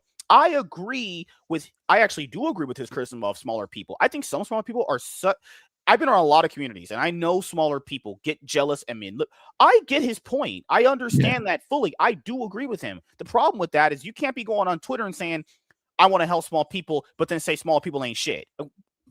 That's not how life works. When you make statements like that, that's like a principled thing. I'm helping people. Okay, then help people then. Well, I don't want to help people because they're all backstabbing pieces of shit. Well, you wonder why no one else does it. I don't help a lot of people because you learned this throughout your life, dude, not just comic books. There's a reason why you don't help everybody out, because they backstab, they don't appreciate it. Yeah, that's why you just don't help everybody. It should be kind of like an earned thing. You doing good in the indie comic space. He throws you a bone. It shouldn't be just because you're in something. It's not socialist, not people apparently aren't communist, but that's a communist thing. It's like all the resources are shared amongst us. That's the communist thing. It's a literal mindset they actually have. It's crazy. It's again, it's power and control, right? Mm-hmm. Why do drug dealers give turkeys on Christmas? You know what I mean? Yeah. But it's really sloppily played. So when promoting would actually make them money, because they would promote a lot of people, right? Or promote certain people, or they would dangle the carrot that if you just hang around and promote us, we'll promote you. If you just hang around us and promote us, we'll promote you. If you just hang around and promote us, if you just promote us more, Oh, look at this guy. He's frustrated. Oh, it's because he didn't promote people. He didn't promote enough, and it's like, well, promotion is a cost too, So, like, here's the thing. Like with me, I'll use I statements. I got tired of defending and sweeping for CG when, like, what is the return? Like I'm losing customers sweeping for bullshit when what you get a retweet or something. Like what's the point? It didn't make sense. I got They didn't even appreciate it. It would be one thing if it's people like actually appreciated you doing that. They didn't even appreciate it, because the moment you had any level of disagreement, they're like, you're out. Yeah. If that's not a cult, I don't know what is. Yeah, so that's where it's like you can't have a movement and then someone like polices the movement. The movement has to police it, and then people just realized that and just started spending their money elsewhere, or they just started sticking with the creators they liked. But the bottom line is people are figuring it out. Some of them aren't. Some of them are never going to figure it out. It just is what it is, man. But some are too deep, like we mentioned earlier. Like some just kind of, this is their last effort. This is their last hoorah. Like it's like that's why you haven't seen Graham Nolan on CG. What's the Monday show he does? Absolute legend, Graham Nolan. You haven't seen Eric Weathers. He left the Rippaverse, and I talked to him on that other show we used to have here. Absolute gem of a man, dude. Eric Weathers is I actually enjoy talking to him. He's a great guy, but just talented. He was supposed to be helpful. He was supposed to be the Rippaverse letterer, you would assume forever, after the first book did so well, and he lost his brain when it came to defending Ethan, and you don't see I haven't really seen Eric Weather that much on the Comicsgate King show that he does Mondays. He's every once in a while, but he's not there as much. I mean, and Eric Weathers is putting out ads on fucking Twitter where it's like, hey, I can letter books. You had a permanent gig to letter books. How did you squander that? You know how many people in indie comics would kill to have a permanent gig you can have where it makes you good money? But here's the thing: who knows? Like, we don't know what conversations happen behind scenes. Yeah. Maybe like okay, so you overquote Gabe's page rate by like 100 or 200, right? Did you do the same for Weathers? So now Eric's like, hey man, I'm only paying this. Now I need this, and we agreed to this, and then it's like, you know what, we're just here. I'm just gonna pay you out, and then we're gonna move on with another colorist or not a colorist, but another letterer. Who knows? There's a lot of Always stuff. Renegotiations, yeah. That happened behind the scenes that actually are real NDA. You never know. But yeah. So or it could be like, hey, promote this, and like we're not gonna promote this, or well, we want this, and then that's another negotiation. The one that always ripped my brain apart was basically, I remember a lot of people were talking about this. Like some people can get away with certain things, other people can't. Like Billy Tucci can have his books go on Kickstarter, and what was Ethan's thing? Your books on Kickstarter, we're not going to promote them, but he promotes Billy Tucci. So it's basically like rules for thee, but not for me. If he likes you, you can do whatever you want. But if it's someone in the group that he doesn't like that much and doesn't feel like deserves it, doesn't matter. Like that right there plays favoritism, and no one likes that. Despite what people may say to people, no one likes that. No one likes playing no one likes playing favorites. No one likes nepotism. It's just what it is. Like Mandy, no offense, but I don't really think it's basically like a girl who will get no interest from other guys being in a guy group, and she gets interest from guys because she's the girl in the group. I don't really think this person knows anything about comics, honestly. After hearing what this person has to say from watching stuff, like this person is just completely fake. About shipping them, right? Good Lord. That's true. Yeah. How many people got Gymshark? But yeah, man. Now you're running the Dale Keown's campaign, and you already alienated his Facebook group, and now like there's a lot of missteps, man. Yeah, haven't even shipped out Gymshark #1, but launched a new campaign for a character that I never agreed that character was going to make $1 million. I think that was really such crazy cope. Yeah, it was all. That sounds like a 100K kind of thing. Has like a little bit of legacy behind it. Nothing crazy. $1 million people are insane. But imagine that he has a pretty large fan base, but it's just tying them into it. And here's the thing: it's like, say you're Keown's fan base, but you don't do crowdfunding. You go to the comic book shop, right? So you're probably asking your comic book shop, like, hey, when's this coming out? Like, when is it going to be distributed? Is it going to be, Penguin bringing it out? Who's bringing it out? Who's distributing this book? Because why chance it when you can buy another book, an omnibus that's guaranteed to ship, and then you could why not just go read it online until it comes out by a legit publisher, or just wait till it comes out, period. Like there's so many, like it's just crazy. You know what I mean? Like, yeah, and for me, the way that I understand when new people get in, like you said, when you first started, you had to learn a lot.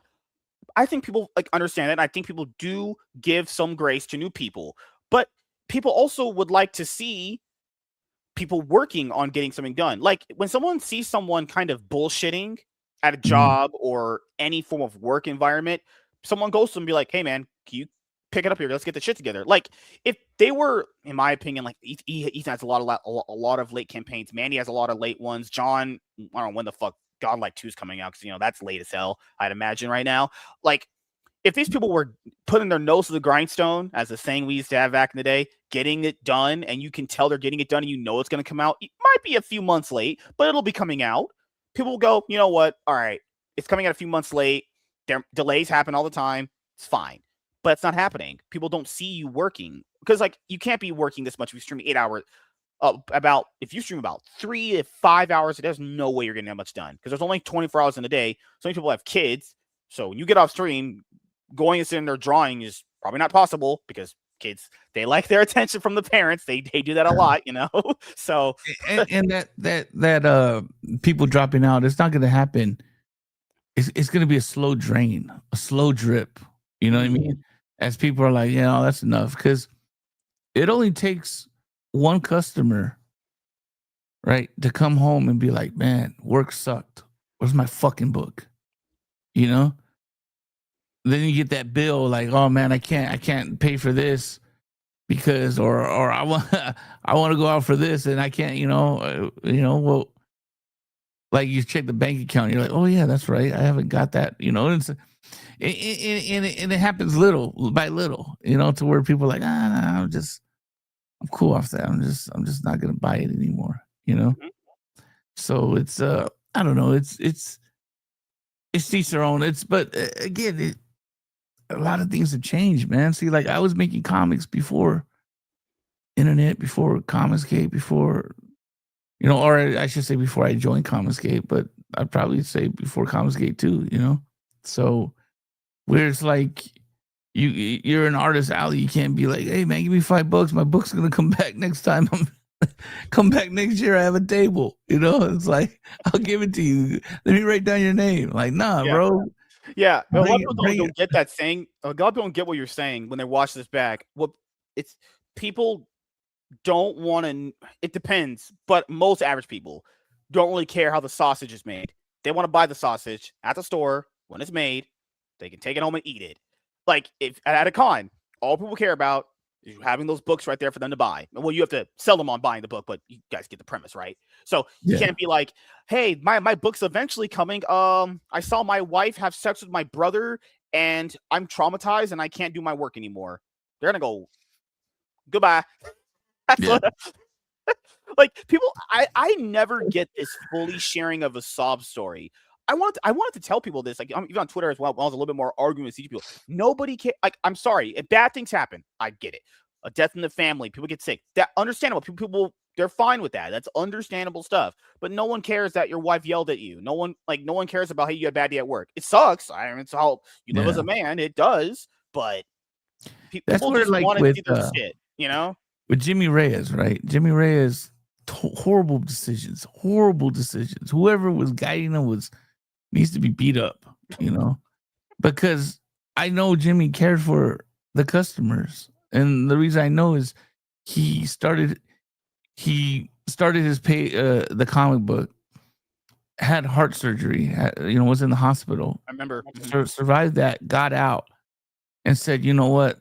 I could draw these better. Started over, drew them better, started campaigning again, and at the end, when he finally finished it, he just choked on just his decision making, which is just horrendous, and I don't know if medication expenses, hospital visits came into play. I don't know. I can't really speak. I'm not as tax accountant, but it's just these horrendous decisions where cost him dearly, because so that's where it's like, man, dude, why'd you do that, but and there's other creators that really, I feel, that are in CG that really do care about their the customers, really do care about comics, but it's scary to look at, man, you saw what I went through just trying to kind of leave, but not let I was vocal back, but nothing crazy. But you saw what I went through. Like, who would want to go through that if you don't have to? If you could just, okay, I'll just be CG and just, I don't really like what's going on. I'll just be CG and just, I don't want to go through that shit, So like, like people really aren't confrontational. So it's like, it's I would say there's a lot of guys out there. Well, it's that thing that Ethan tweeted at you in one of your reply threads. It was like leaving CG quietly, but that's what you wanted to do. You wanted to just leave quietly and not have any problems. But he's never letting anyone leave quietly. Yeah.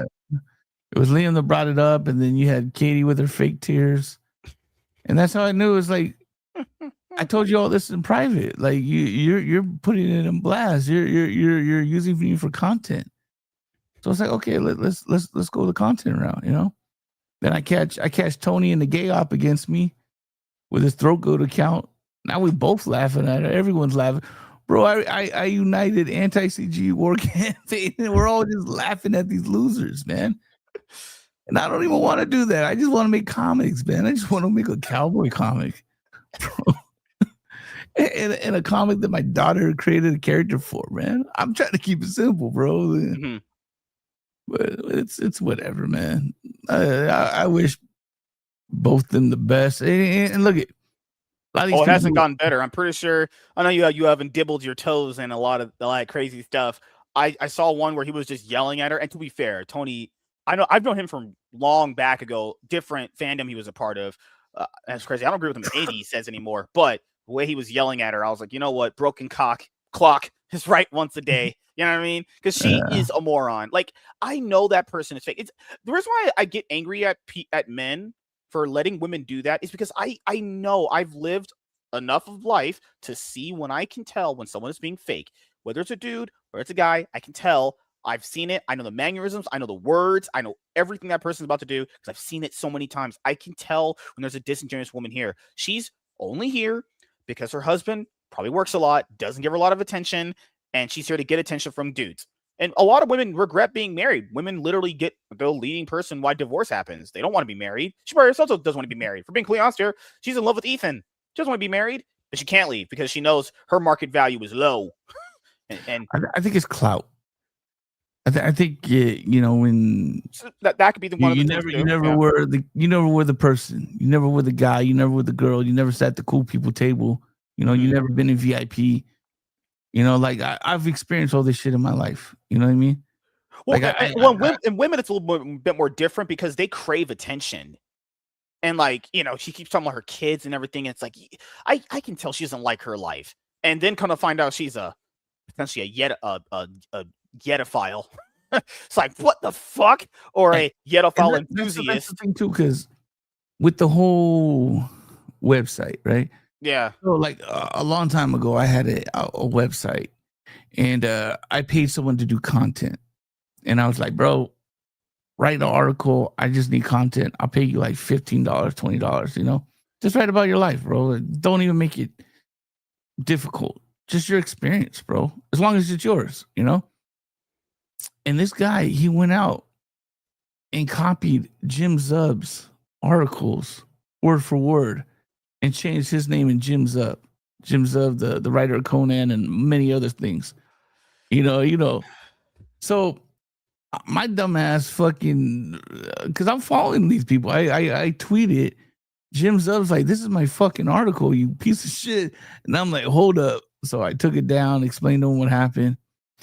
And it was just horrible, like that experience. So when Katie was having that, I was like, oh, that's probably what it is. She's not really paying attention to the website. And this is happening. And someone put some tags, someone put this, someone put under that. And so I just like, oh, it's just guys trying to blow it out. It's just Raptor trying to make it bigger than it is. And then you find out that, nah, dude, it's a little bit deeper than that, and since then it's been, I like that anime. The one that she made, that's if not one of my favorite animes ever. And I would assume basic people would know that is a 5-year-old girl that so she gets killed in a wolf attack in season 2, and then the character has to learn about compassion. It's the fan fiction. Yeah, it's just the way she makes like people look like that makes anime people that watch anime look like they're secretly like PDFs. It's like, no, the character did something really good. So the character basically has to learn compassion. His sword heals, the other one destroys. He had to learn why his father, who's dead, entrusted him with that sword. So he sees this dead girl who got attacked by a bunch of wolves, and he revives her. And the girl was a little kid. She lost her family and everything. Her parents are dead. So she follows him because he gave her life back. And the way that she made that, because there are people, there's a very small minority that go, well, she's in love. She's 5. That is a 5-year-old kid. It's like there was, even because people are lying about, there was never anything in the show where it was shown at all that little girl was in love with him. He never touched her. None of this ever happened. He always treated her like this is just a little kid. This is my adopted daughter. He saved her Like life. father figure / big bro, And he kind had of to like. learn that because he had to learn being more compassionate because the character doesn't. He hates humans. He doesn't really like humans. He thinks they're just pieces of garbage because he's a bit more different on the demon chain. He's a full demon. Bro's a half demon. He's really powerful. He doesn't really see humans as anyone. So it's an arc the character goes on. Yeah. And just the way that makes the anime look bad. That makes the people that made it look bad. Because the internet people have all these myths. And oh my God. There's nothing in the show that proves that Rin was in love with him. It's just not true. So people are bringing up in Yashihime, the character is 18 and they do have kids. But yeah, that's an adult. That's way different. That's actually completely different than a 5-year-old kid being in love with her adopted dad. And Katie knows that. She knows that. If you watch the show, you know that.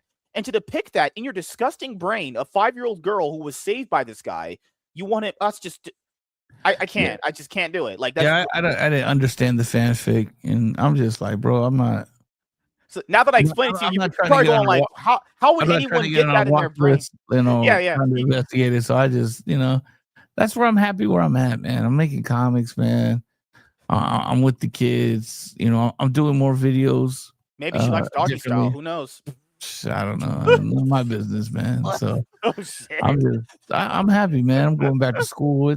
I'm at a good place in life, man. Yeah. Like school. What are you gonna study? For business?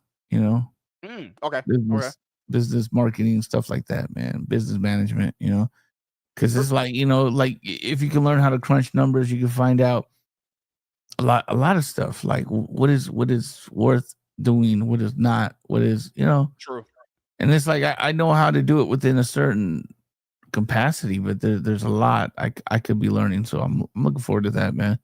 So it's like I'm just probably just gonna do videos and release comics like the old school way.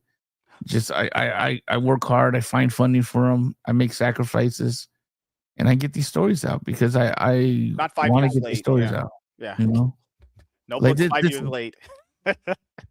See, that's the thing. It's I feel like, and I know it sounds cliche, but like when I had money, like before I did Blood and the Sword, bro, I'm sitting on like 4K that I won on craps, so I can spend that money on anything I want. And I go into comic books, and I'm just like, this makes me happy, like it's like stop denying that you don't want to make comics. And because every time I get money, bro, I go and start trying to make some comic books, bro. And so it's like, that makes me happy. So I don't really care about the money. The money, I can get money. There's ways to get money. Legal, illegal. Yeah. You know what I mean? And sometimes you get through a dry patch, but that happens. That's life. But making comic books, that's the rewarding part. So, and I always hear well, how are you gonna make money? You got to have an audience to make your comic books. Look, if you smart and you figure some ways out to make some money just so you can make comic books and it makes you happy, then life is won. Well, I mean, Now I don't think I'll be depending on comic books so I can eat and pay the mortgage, but my other job is rewarding too. So it's like, you would be one of the few people that could ever do that. You'd be one of the few people that could live off comic books and pay all the bills. Because also this other mindset his group has where you can be able to live off of the money. That's actually a very small minority of people that can actually live off of making comic books. A very small minority. That itself right there is oh my God, it's that thing where you sell false hope. He was selling people on false hope. Another guy, remember he came out recently, Rob something? Yeah, Rob Hunter. Yeah. He said he was told that I can make this amount of money, live off of it until the book is done. No. Should have crunched the numbers, man. Found out that. Welcome to the club. Yeah, gonna be doing this on the side. Yeah. That's why I say, in the beginning of this conversation, I said that's where I feel I'm privileged. I'm humble that I'm able to do this. Because some people they aren't. And I don't take that lightly. And I don't.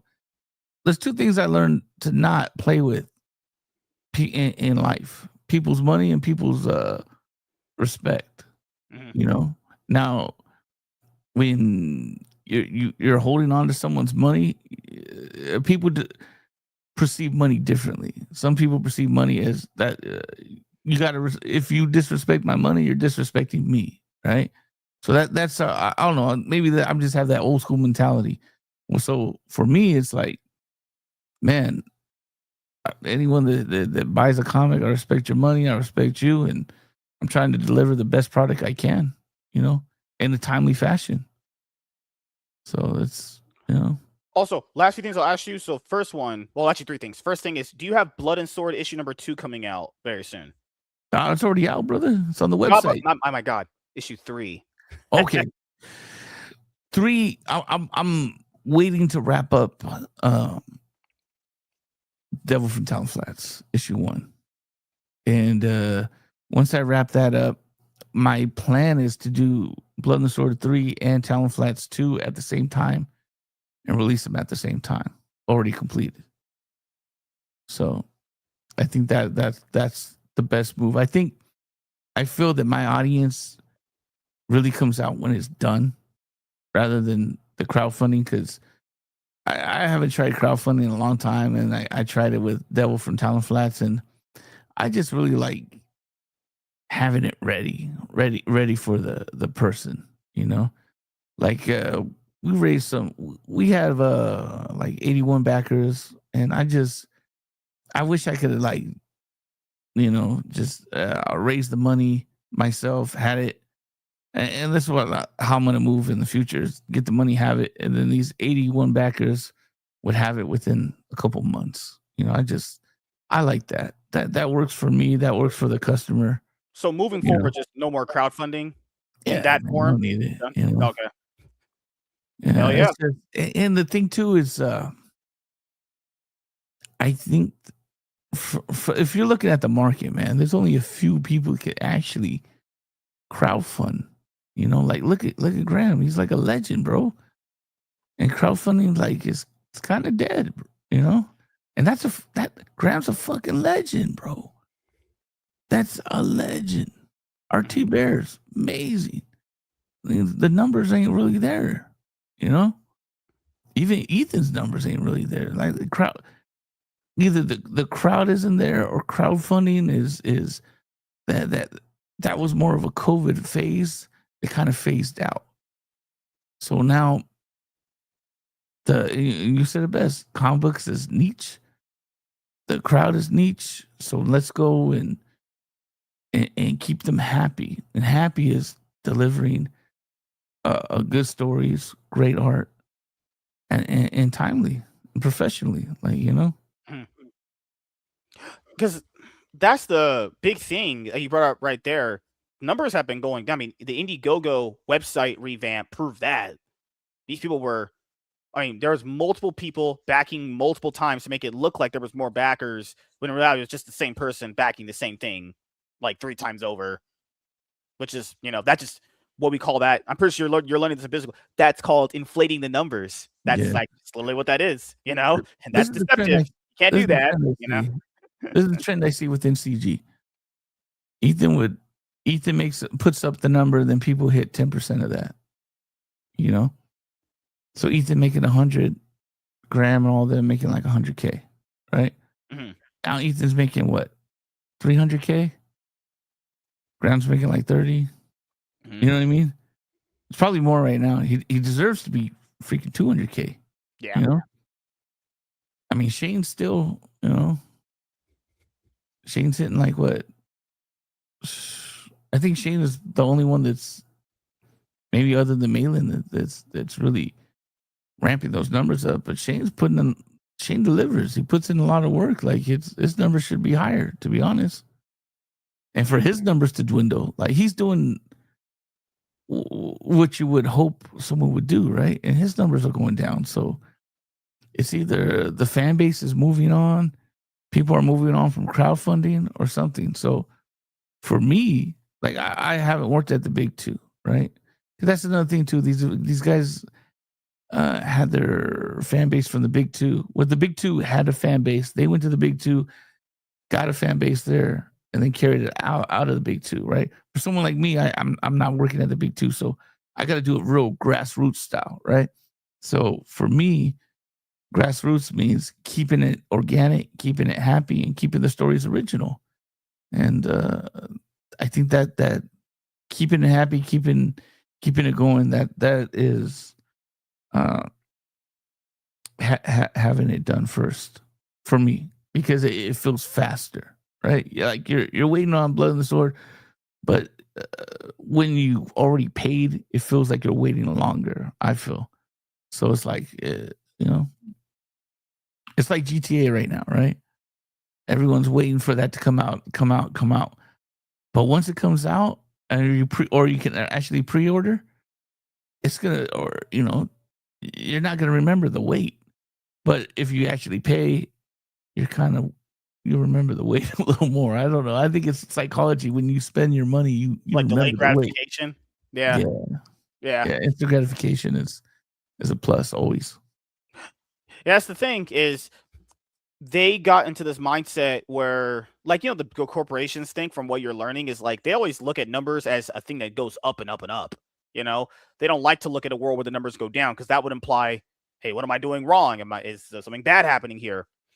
They thought the good times were the good times, where numbers were always going to be 200K, 300K, 400K, minimum like 90K. It's like, no, there's going to be, because you mind, because they always talk so much shit about the mainstream and comic book shops. I mean, what's more easier for a person, walking into a shop and buying a book for $3.99 to $5.99, which even is debatable if that's even worth what's given out currently, or spending $40 on a book that you may or may not get in a timely fashion, and then when you do get it, you don't care about it, and when you read it, it's not good.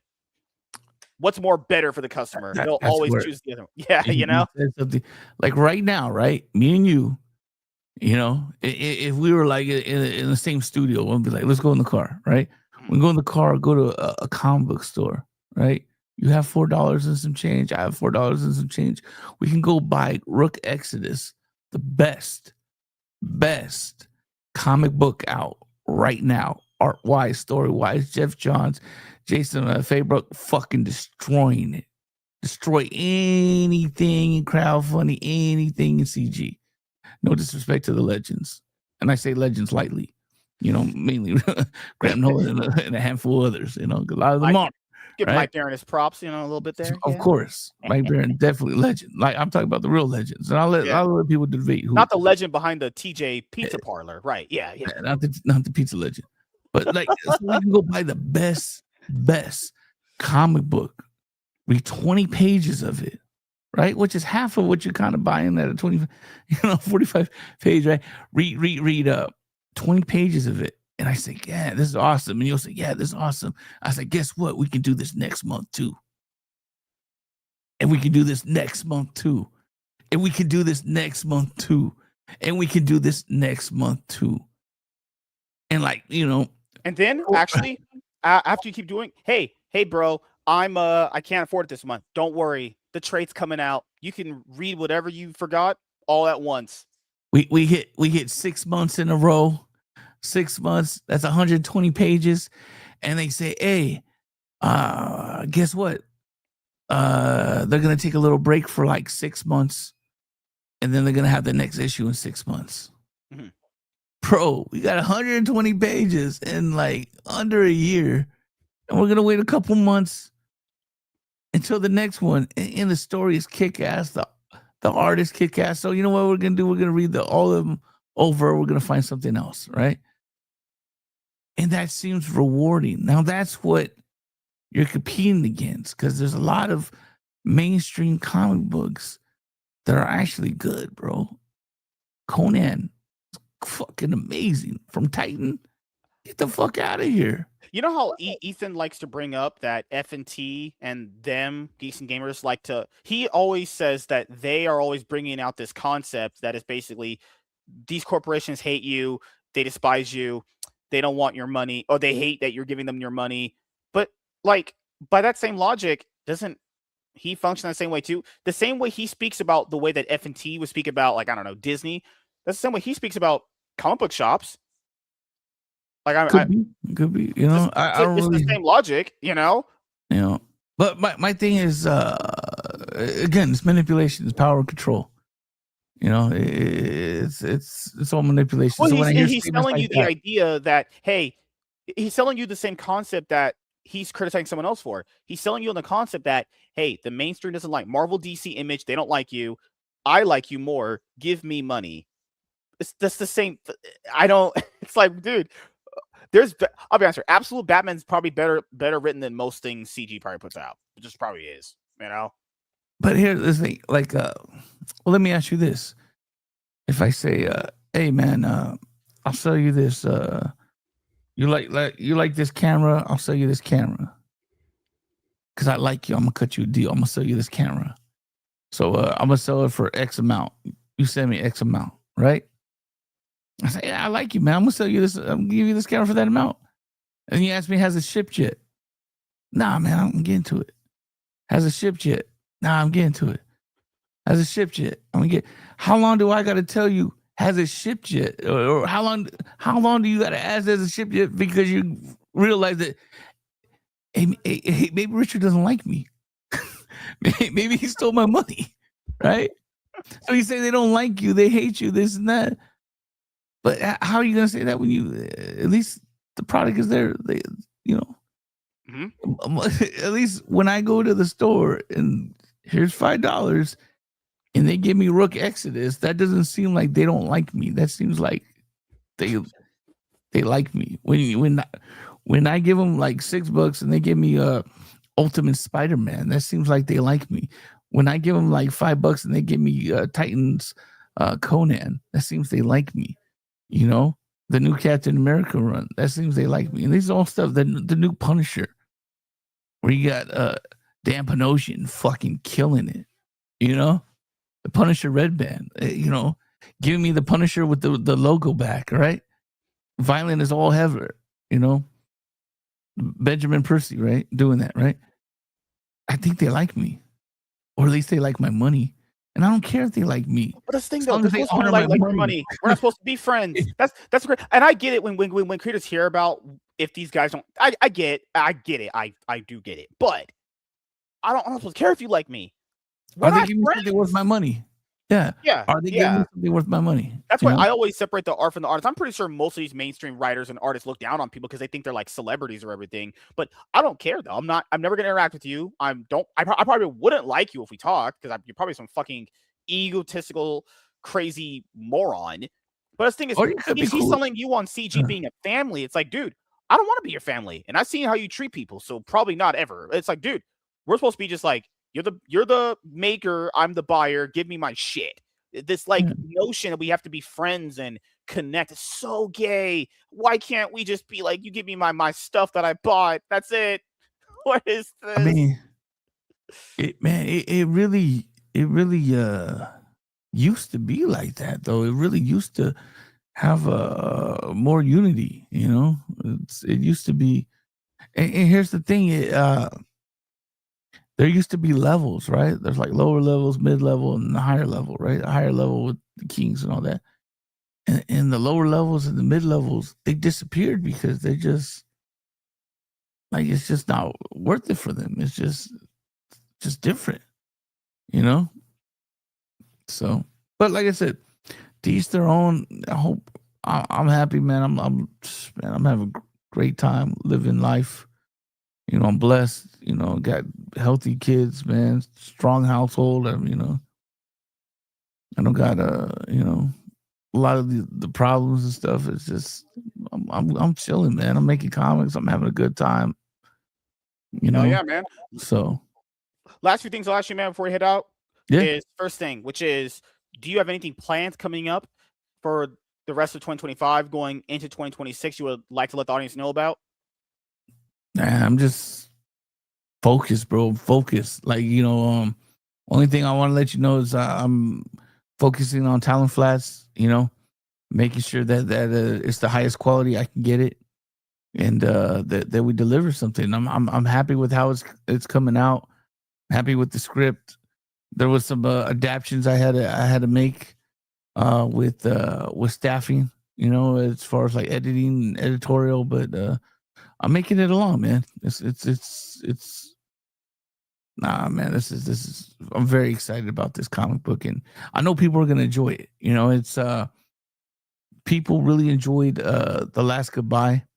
It has more of that tone to it, more of a serious tone. So, people that did enjoy that, they're gonna enjoy this, and the people that aren't familiar with The Last Goodbye are gonna see why the people that did enjoy it enjoyed it, and it's a different tone from Blood and the Sword.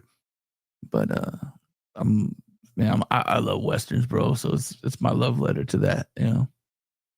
So Last thing I'll ask you, man, is do you have any shout outs you want to give to anyone in particular, and anything else you want to say before we head out? man, just to you for inviting me to come on. Yeah, anytime, man. Yeah, can't wait to have you Yeah, on again next year when we get a chance yeah, to talk. I know you're busy, so yeah, yeah. man. Man, it's school, family, man, career, all that stuff, comics. So, but Also, yeah, you're we'll not a always black have man. fun stuff to talk Okay. about, man.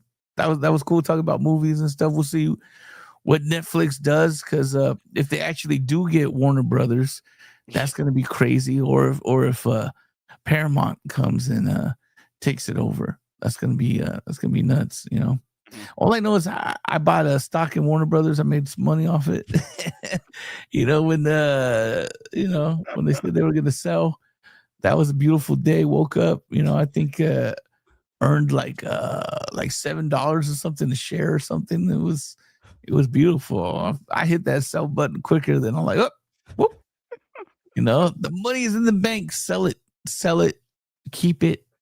You know, yeah, that's gonna be interesting, man. We'll see how that plays out. Hmm. But yeah, man, shout out to you, man. Shout out to everyone that showed up this watching this. Bats, I saw him in the um, in the chat. So shout out to him, man. Yeah, we had Bat Sauce here. He's always looking for my clout, so it's okay. It's all good. Dingus was here. Yeah, Awesome. And yeah, whenever you come on next time, we'll love to talk about more like movies and TV stuff because do it. Yeah, yeah. We gotta watch somewhere. I'm old at the point now, man. It's so hard to watch stuff now. It's because there's so much stuff to do now. You can't just sit down like we used to be when you're younger, just watch a movie all day. It's just when you're watching a yeah, movie, you're dedicating. Okay, I got this amount of time. I got this amount of time to watch it. That's it. You know. Oh, it's like that too. Because I'm like, I'll set out time, right, and then the kids something will happen, or they're loud, or and it's like, man, I'm at work a lot, so I just I don't want to tell them, but sometimes I do tell them. And I don't know, I'm too old to wait for them to go to sleep, because some of the movies I want to watch might not have the best imagery or language for young, growing, developing children. So I'm like, because that's a real concern. So I'm like, oh man, I'll just wait, and yeah. But you know, probably watch. Is there any movie you're excited about watching that's coming out? Scream 7. That's coming out in February. Scream 7. I have to look at the movies coming out for 2026. 'Cause Sonic 4 doesn't come out until 2026. But I know Scream 6. Scream 7. I'm definitely interested in watching that. I love her movies, good or bad. I love that series, man. That series always puts us. It's one of those series you like. Where I don't even if it's bad. I'll call it out if it's bad. I don't care. I just love being in that world. I just Yeah, love yeah, watching those movies. Yeah. What else is coming out next year? Good lord.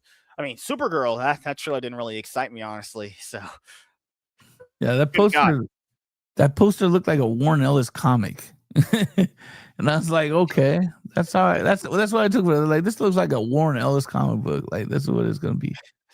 Hell yeah, Mm. man. But it was great having you on the Yeah, show, at least the MSK show for the first time. Next year, have to have you on again at some point because busy and let's do stuff. it, man. But yeah, can't wait to have you on again, man, and have a awesome conversation because this was a long time coming after not having you on the other show for a while. But then I rebranded, and then you had your issues with CG, and looking at how things transpire with that group, you're like, hey, it's like you got out off the boat before it sank. You got out on those lifeboats on the Hey, Titanic before it sank. it's like I knew something, right? It's like I knew something, right? Get the inside information. Oh, the boat's gonna crash. I'm out. Peace. Like I said on John Longbox, like, hey man, like grab an oar. It's like but if you grab the oar, you're never steering. And then, it's like, hey man, we're gonna hit a rock. We're gonna hit an iceberg. Shut up and roar. And hey, but what the fuck do I know, man? I'm not a professional, man. I'm just a guy with a $5 comic, bro. That's all I ever had. That's Hey all I man, ever been, bro. could live stream about shit talking Eric July for 8 hours. That's all these guys can. Some of these people can do. It's like, oh my god, sitting on talking in one stream for 8 hours, insane. That was another thing too. When I did Blood and the Sword 2, because people were like, "Oh, you just sold a lot of one because you were talking about Eric." I'm like, yeah, maybe I try to tone it down with 2 because that's not a good marketing strategy. You know what I mean? It's not the best. This is entertainment. It's supposed to excite people. And maybe it works temporarily, but for the long game, it's it's not really like what especially like like I said, I'm not saying he listened to me, but a lot of the things I said kind of I'm not even saying I influenced him, but a lot of the things he said I actually didn't put it into action. So I'm not going to continue to argue with him. Like let's anything, Rippaverse, you're welcome. Rippaverse still has the people that are going to buy their books. You have people that are going to buy your books, and that's how it should be. Getting readers and getting more people interested in indie comic books is the goal, right? Because it's hard enough getting people interested in anything these days when you're doing any creative endeavor, and having a person who sucks dudes off behind a pizza shop, probably not the best look for everyone, honestly. The thing is, man, like, Chuck Dixon who's I'm a fan of and is a legend, you got Graham over there who's a legend, and I'm just going from like a writer, like point of view, I know they have some fantastic art, Bart Sears is freaking dope. I saw him at a Comic-Con recently too, and he already had like a little bit of a line ready to talk to him, so that was cool. But man, it's I want them to do well, I want any book Dixon comes out with or Baron comes out with to do well, if it happens to be on that label or hope it does well, man. I hope, so hell yeah, man. So thank you guys for checking out this episode of the MSK Show. It's great having Richard on the show for the first time, and can't wait till we have another conversation next year down the road and talk about everything else that's going wrong with Hollywood. I imagine we'll probably have a show around the time where Supergirl comes out, and if Supergirl fails the box office, oh god, it might be that's a red flag right there. I personally don't believe Superman did all that well, honestly, despite what they've been saying. So we'll see how it comes out. We'll see how it turns out with all this stuff, whether it be comic books, movies, or everything. So